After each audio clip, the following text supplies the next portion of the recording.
Cuba is probably one of the most photogenic and photographed places in the planet, and always is complicated to approach a place that is like that because it's hard to focus. It's hard to do something a little bit more personal, a little bit different.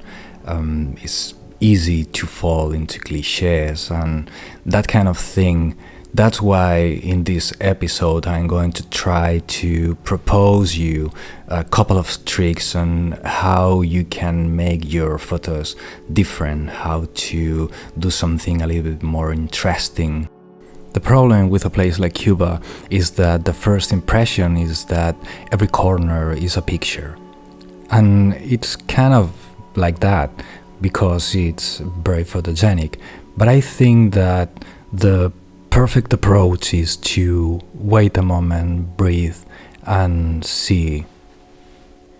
The first thing that I will tell you is to be patient, to identify those places that you think that can be a great picture, that you can imagine a design of a photograph that can work, that can be dynamic, or explain whatever you want to explain in your trip. Like you see right now, I stayed in this place a good amount of time because I imagined that in this case the kids were going to do what I was expecting, and eventually it happened.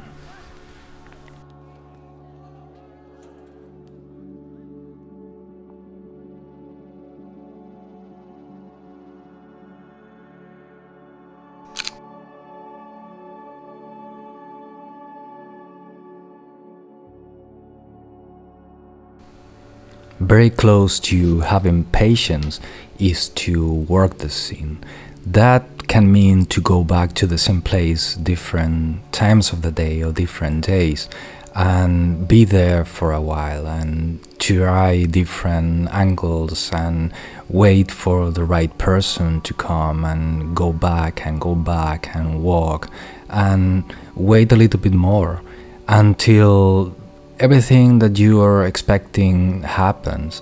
Sometimes it's not going to be the best picture of your life, but step by step you're going to start to build great photographs, great pictures. You're going to start to put together something that's coherent, and that's very valuable in your photography. The numbers are less important than the quality, I think. And with patience and waiting and working the scene, you can have great work.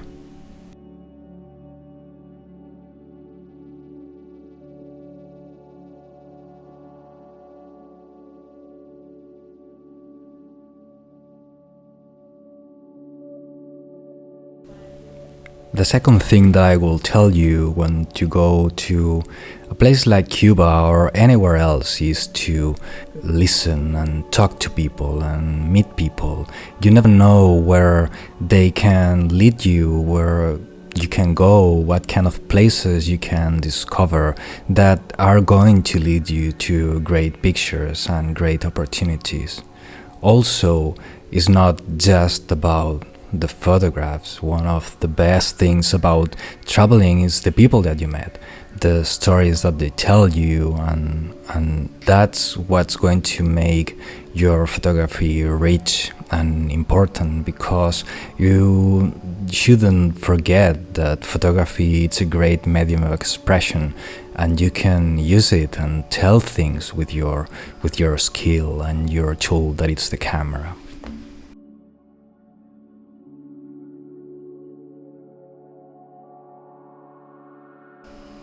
One of the best ways of creating something a little bit more personal with your photography is precisely getting personal with the people that you are photographing.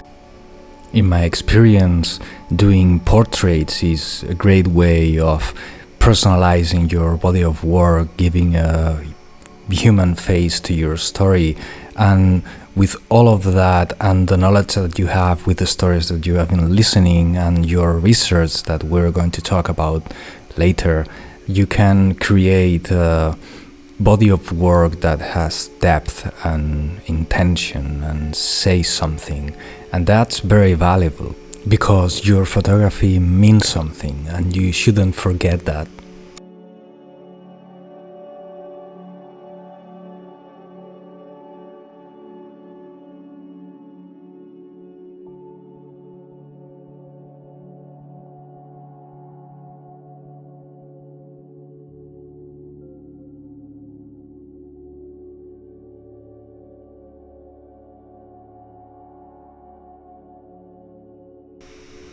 The last thing that I will tell you, for the moment at least, is that you shouldn't forget either to take notes, to know things, to do a little bit of research, and to not to forget about the details. The details often are going to be what give depth and nuances to your story, and usually the kind of pictures don't get much likes on Instagram or in social media.